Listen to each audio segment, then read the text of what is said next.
was born and raised in Burundi until I was 5, when my family came back to Rwanda.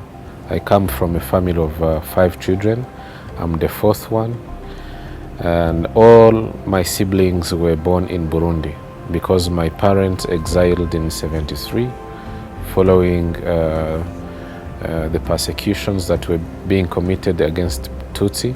And then my parents decided to come back to Rwanda 15 years later, in end of 1988.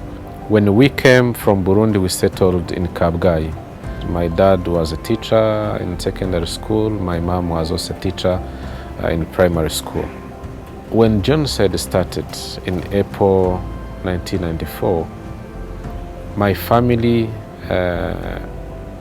took refuge at College Saint Joseph, which is where my dad taught. And we stayed there till 2nd of June, when we were liberated by the RPF. But between April and June, Kabgayi was overpopulated by Tutsi refugees who were coming from different corners of the country, because they believed that being to this kind of headquarter of the Catholic Church would provide them with a peaceful, protected area. But it was not. This time the plan was really serious. So day after day, soldiers, government soldiers, would come and take people and go and kill them. My father was taken among the very first men who were taken from College Saint Joseph on April 28. And he was killed not far from Kabgayi. This is what we have been able to get from people. But the sad part of it is we never found their bodies. I tried to attend many Gacaca trials in Kabgayi, hoping that some people could testify, but no one. He was taken alongside with other 60 men. They were a group of 61 men, and only one survived. His name is Jabo. We have never found him after the genocide, but I remember that name. So if by any chance Jabo watches this conversation, I hope maybe he will be able to make contact with us, because I know he survived. The most painful image that comes back in my mind is that morning of April 28, when I saw my father being taken away. And he couldn't even wave to us to say goodbye. He tried, but it was, I remember that part, seeing your parent becoming powerless, defenseless, and living for good. That has never left my mind. And it also affected me when I became a father myself. I was doubting whether I will be protective towards my family, towards my children, because being a father normally means standing in for your children and your wife, but genocide took away that power we had for our parents. And I think that also goes into the reality of the genocide. It was done so that even those who will survive lose the interest of starting their own families. It is one of those doubts we have as survivors. Many people were taken, put in the buses, and actually drove all the way to Ngororero, and they were killed there. Others we heard they were burned alive. My mom had survived, but physically, emotionally, mentally wounded, and she couldn't sustain. After losing our mom, few weeks after our liberation, we stayed on our own. The 5 children of my family. And the little steps we're making in life, going back to school, moving from one level, primary to secondary. For me, secondary became a very important refuge, let me call it, because one, I integrated boarding school. I studied at Collège Saint-André, and the boarding school helped me socialize, connecting with other children who had of my age, but also had similar stories, survival stories. But most importantly, it made me join different sport clubs. June 2nd, the RPA liberated Kabgayi and took us first in Ruhango, and then we evacuated through Mayaga, Rwabusoro, all the way to Kabuga. And that's how we started living on our own. My big sister, my 2 elder brothers, and our young sister.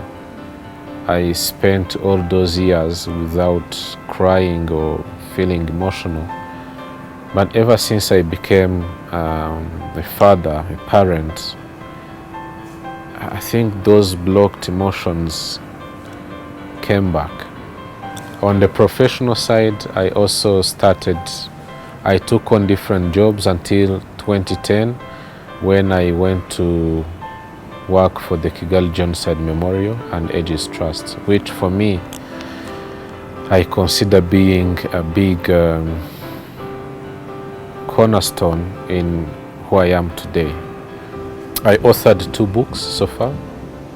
One was published in 2019. It is entitled That Child Is Me. It is my story written for children of 3 to 13 years old.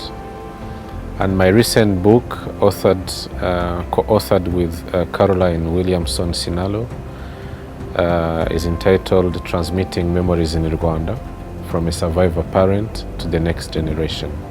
So the launch of Transmitting Memories in Rwanda, from a survivor parent to the next generation, was more than just a book launch for me.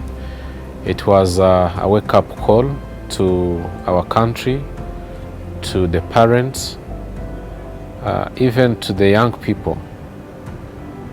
A wake-up call to say, yes, we have this tragedy that has entered our lives. But going forward, we have little minds, little hearts to shape. And that is the young generation I'm talking about. And for that to happen, we have to sacrifice our wounds, our, let's say, our difficulties that we got from this past, so that we can spark this important conversation about what it was, and going forward, how we want Rwandans, young people, those who will outlive us, to grow up really defeating hatred, discrimination, and genocide ideology. And given the context of our history, these perpetrators were not born perpetrators. They were trained to be perpetrators. They embraced the ideology. Hate was everywhere. It was politicized. It was given room to flourish, because even government policies were there to discriminate people. The ID cards. Right away, we are seated here, I could know you are this, that one is that, because of the ID card. We learn to dehumanize, to demonize people, and we end up becoming killing machines. And when we go back in the history, we see that this hatred and really discriminative propaganda was there. So today I'm saying to parents, a lot has been done. Our political will to unite Rwandans is quite clear. We want a united nation. But back home, how are we supporting this good governance that has restored peace and security? How are we making sure that we are raising a whole new generation, first to understand this past, and going forward to have a kind of, I call it determination, homework. What are we giving these young people who will be governing the country in the near future? In post-genocide Rwanda, the new government was looking at how can we unite our people? How can we make sure that we learn from this tragedy, and going forward, we put our effort together. We recognize our differences, but they should not be a reason to why someone should die. So that was sending hope to us, hope to everyone who is alive today. And when you see those lights, and when you compare what you see today and what you lived in the past, hope comes. And it is that hope that made me invest my time and my knowledge into writing books that will help parents to do better, and also to recognize that parenting is never easy. It is an overwhelming task, and we are asked to go beyond our pains, to go beyond our sufferings, to make sure that we can raise a whole new generation that will sustain what Rwanda is today. And that is what I talk about in the book. Transmitting memories in Rwanda is not about survivors. It is not about transmitting memories about the genocide. No. It is a sort of guide. It is, yes, my story, but featured with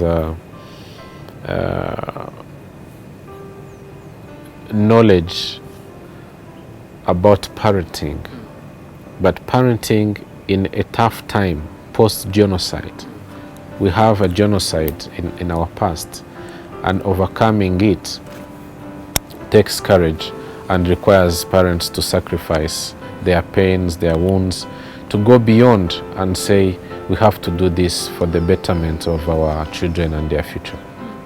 For me, I've always believed that sharing our stories of the past, letting our children know who we are, where we come from, what we endured in that traumatic past is a must.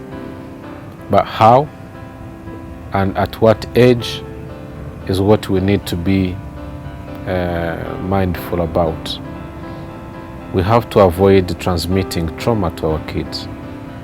But that said, we shouldn't also withhold everything to us, because my argument is transmission of memories is not all about the genocide. There was life before. During the genocide, life was taken away, yes, but we can also share little about what life was. And it is that conversation that has to start and be continued until they reach maturity age, where you can discuss as adult.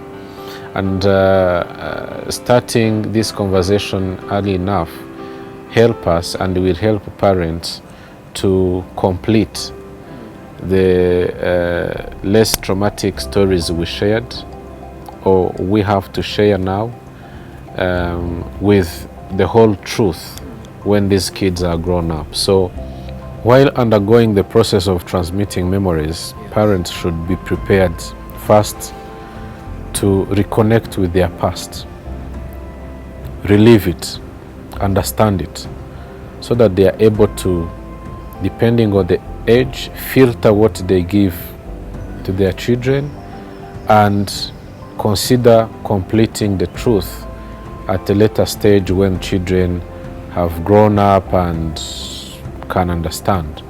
So the first element is going back in your own history and try to understand it. I made it a case during the launch that surviving the genocide or having witnessed the genocide doesn't mean you understand what genocide is. So we have to understand what genocide is so that we don't end up causing confusions. Like people may say it was a war, it was this and that. No, they have to understand what genocide was so that they're able to explain. Second, once you have understood what you went through, then come back with a goal. Are you going to just share your story, or you are sharing it with a purpose of educating, a purpose of saying, I lived through discrimination and hatred, and maybe my family was part of those who perpetrated the genocide, but I want to make a huge difference. I want to raise you with love and eagerness to change that history, to change that narrative that my family embraced long ago. And for survivors, we have to be asking ourselves, are we going to share our stories to our children just for them to get traumatized? Or we are there to tell them life was hard, but here we are. We are your parents. You can endure difficulties in life, but it is not the end of everything. And again, raising them with love and telling them that you don't have to embrace hate and discrimination.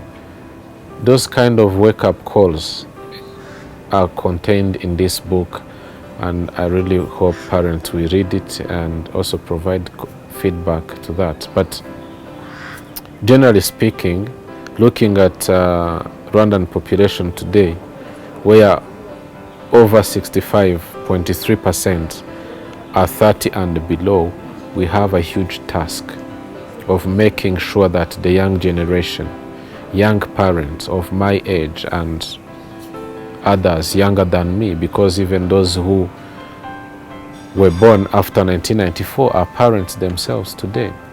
What package, knowledge-wise, memory-wise, we are giving to our young kids who will become future parents and who will take on Rwanda? So it is that call I'm making, and asking parents to also do their effort, because politics, the government has done its part. We are at peace, but in our homes, we need to be serious about parenting. Parenting means shaping, means becoming role models. If you raise your children without connection, without relationship, it is most likely that they will do the same for their own children. Is it what we want? I believe many parents will say no. So staying silent is not an answer, because even that silence speaks volume. Your children will see you sad, will see you silent, will see you hopeless, and they are good observers. They will feel it. The bonds between parents and children is beyond imagination. They feel it. And that causes a lot of trauma and anxiety into the children. At the same time, it may also cause anxiety and even depression on the side of parents, because These parents are silent. Why? Because they have a lot. They are processing a lot in their memories, in their minds. A young mother today who saw her mom being raped, naked and taken away to be killed. A man like me today who saw my parents, my father becoming powerless, who couldn't defend himself. Those memories leave nothing but doubts and fear in our minds. So it takes a lot of courage to go beyond this, to understand that it happened within a given time frame, and today there is hope, there is life. So I would encourage parents to speak out, to start this conversation. But this conversation has first and foremost be built on the relationship and connection we have to establish with our children. Before we even talk about the genocide, are we present in their lives? Are we there? Are we supporting them? Do we know what they aspire to be? Do we even understand the differences between children we are raising? What do I mean? If I use my own example, my two children, they are my children, but they are not emotionally the same. My daughter seems to be very emotionally connected. My son will talk to you, he will get emotional, but it goes away a few minutes later. But for my daughter, it stays. So if we are parenting today and we are giving the same treatment to our children without really going into details and assessing who is who in terms of emotions, in terms of aspirations, in terms of even eagerness to learn, then we are losing a big part. Because it is through that relationship, it is through that connection we establish that will come into their lives and say, you know what, this happened to us, but we want you to be better, we want you to do better. You have a country. I was born in exile, you were born in Rwanda. I'm not excluding those who are in diaspora, but they are there for choice. They can come back in Rwanda 10 times. Rwanda is open. So we have a lot of elements that can help us transmit this memory we are talking about and give hope, because at the end of the day, we have to also tell our children that it happened, but it will never happen again.